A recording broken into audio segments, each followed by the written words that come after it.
We have an eye on what's happening in Texas and a bit of a fact check for all the people who said concerns about democracy or authoritarianism in last year's campaign against Donald Trump were overblown. Quite the opposite.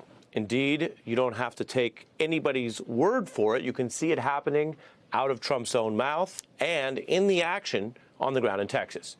You can also look to the vocal backlash to what many people view as an effort out in the open starting far earlier than some of Trump's last efforts when he was in the first term, which were closer to the election. Now, we are a long ways away from the midterms, let alone another presidential, and yet it's happening and earlier. And people are against it because democracy remains pretty popular. From town hall protests to Vice President Vance and Defense Secretary Hegseth, now getting an earful today in Washington.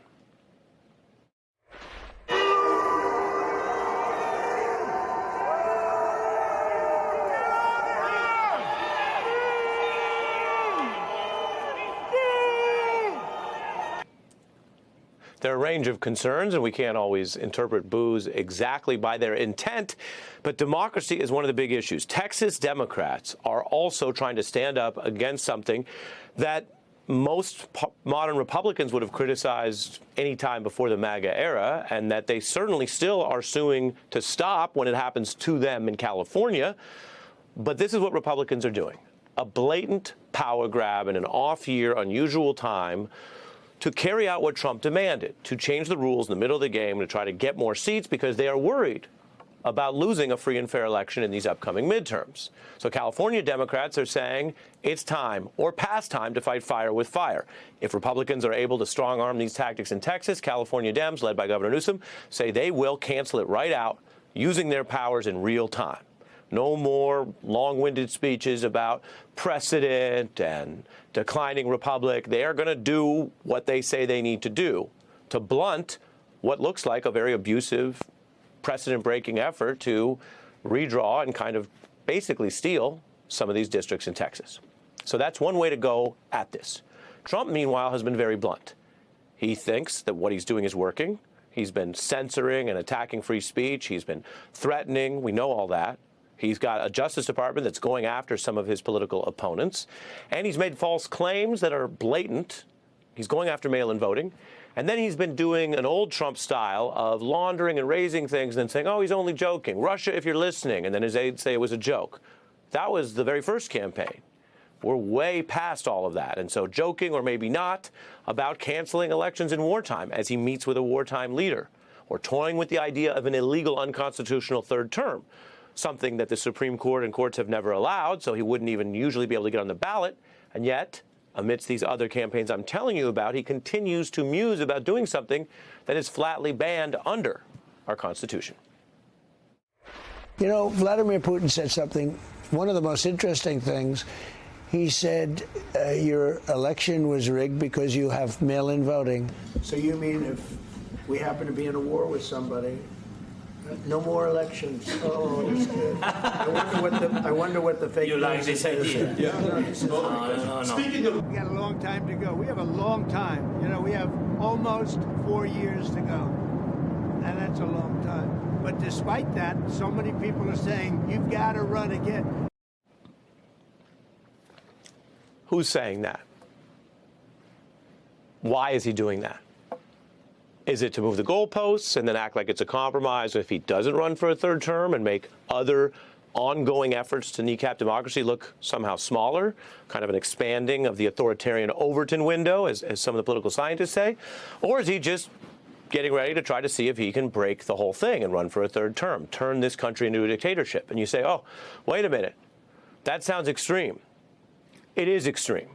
But don't let them trick you into word games and rhetoric or trying to shoot the messenger or go after the media, which we've seen in many countries and we see right now in this one. Because what we're talking about is what Donald Trump says and does. We're not talking about, it doesn't even always matter how I describe it to you, as long as you can get the facts and evidence and make sure you're getting reliable information, which is what we do around here, what we practice. So forget the word dictator or the word authoritarian for a moment if you want to, and remember that Donald Trump did not leave office peacefully last time. That is the great stain on him, regardless of anything else you like or dislike about him. And we've reported before, there are things that he says and does that many people in the country like. That's fine. He won more votes in the last election. That's fine. But he also trafficked in, supported, and then pardoned people convicted of the crimes against the United States, attacking police, sedition, pardoning every last Jan 6 attacker. The plan was simply this. We had over 100 congressmen and senators on Capitol Hill ready to implement the sweep. Do you realize you are describing a coup? No. If you committed violence on that day, obviously you shouldn't be pardoned. J.D. Vance, welcome to your new life. Yesterday, Donald Trump commuted the sentences of and pardoned everyone, from the most violent criminals who participated in the insurrection to those convicted of lesser offenses. There has been no greater embrace in the modern era of people who attacked police and tried to overthrow democracy than those pardons. Pardons so extreme that now they've happened and people got used to it. That's part of being alive. People can get used to a lot of things. But so extreme that J.D. Vance, then vice president-elect, was saying in public, well, obviously, not all of the people who attacked. Yes, all of them.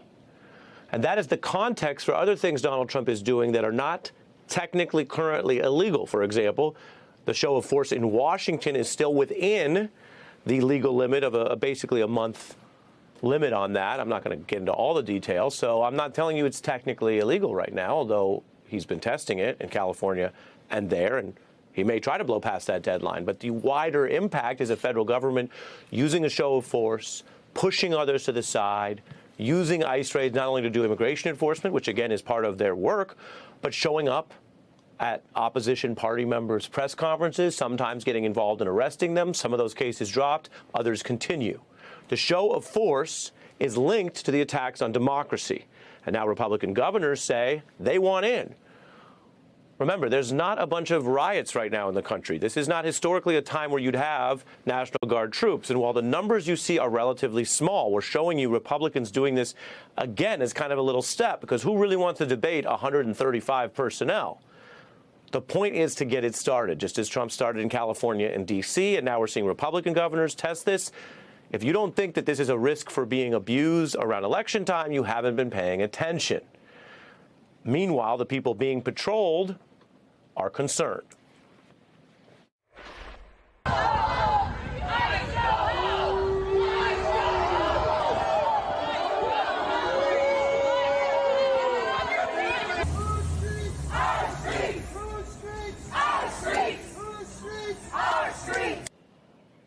From the nation's capital to California to Texas, this is what it looks like when the attacks on democracy get more physical, into the streets, encroaching, while legislatures try to redraw the maps to prevent what?